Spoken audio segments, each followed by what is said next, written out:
Hey guys, happy 2015. This is the first installment of 2015 from this channel.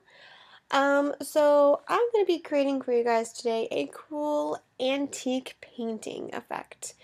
Now, some of the steps that we do here have been shown and done in previous tutorials last year.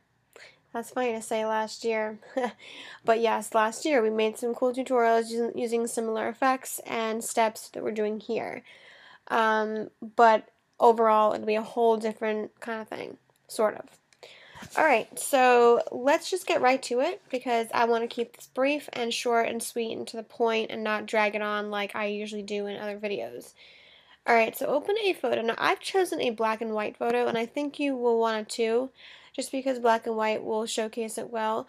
But again, if you want to use a color, if you have a colored photo that you want to use, you can always desirate the photo or black and white the photo by going to Image Adjustments, and click either desirate or black and white. Basically, if you choose black and white, it'll give you the option to change the hue of the black and white, like if it's going to be more contrasty than not. But if you go right to desirate, it just black and whites the photo to a standard black and white setting. That's the difference, in case you were always curious. Alright, so my photo is already black and white, so that's cool. Now, let's go to our eraser brushes. Now, these are brushes I have in my Photoshop. I downloaded them a long time ago. And we've used these before in other tutorials. So you can probably, I will link below a video that has these in there, so you can download those in there. And it's basically these watercolor brushes here that you see here, these like majillion here. And you want to select random ones and go along the outline of your photo, and keep in mind each of these is a very large brush, so you'll have to of course resize to suit your photo. And just go around the edges and put random brush strokes along the edges so that you kind of get rid of the actual border of the photo, shall we say. And it's okay, but it's not perfect. I mean, you can always fix it with a small soft eraser brush later on if you need to. You may not, you may, I don't know, that's up to you.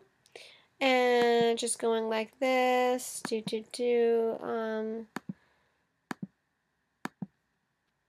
well, you get the idea anyway. I already have a layer of that made because I was a cool kid and thought I would do that for you.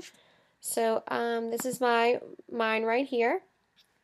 Now, I took a soft round eraser brush and went further into the photo so that it blends more into the photo. But if you don't want to do that, that's fine. But that is optional. Alright, and once you have that, you need to make a copy of that layer. So Control J or Command J and copy that layer. And then I'm going to go to Filter, and we're going to go to Filter Gallery so we can find some cool stuff. I'm going to select water paper for this because I think it's going to give it a really cool outcome. And you can go with what's standard on there. You don't have to change anything unless you'd like. I didn't, but if you want to, that's fine. Click OK, and you'll get that effect shown there. Now, I don't like how it's really overpowering her face and some of her features, like her shirt and stuff, so I'm just going to go erase some of that, but not the entire thing, just bits that I don't want to have showing too much of.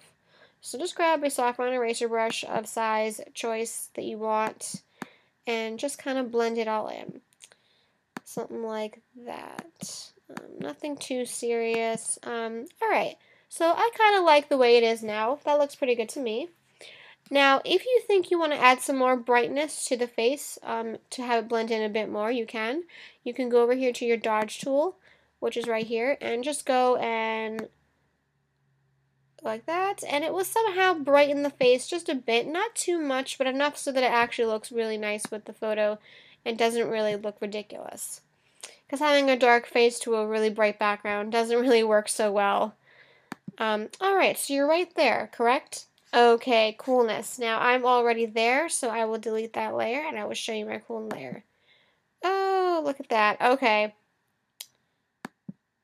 Awesome sauce. Now, for the next step, I'll explain that because you notice how my photo is way different than yours is. What I did to really make it look antique-ish is I went up here to Image and Adjustments and I selected, hold on, Photo Filter. And I chose sepia, or sepia. That's how you say it? Well, I don't really care.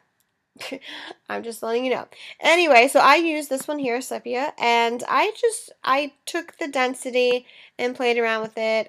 You can go with whatever you like. I think I chose 25. That's what I chose.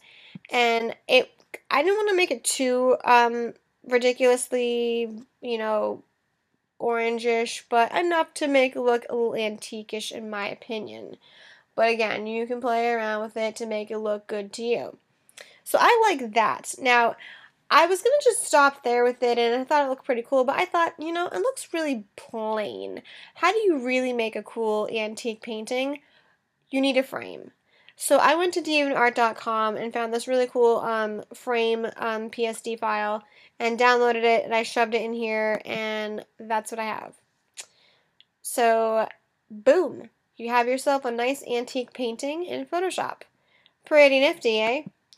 Now, you could use this for all sorts of stuff. I mean, if you want to use it as like you can post this on Tumblr, Pinterest.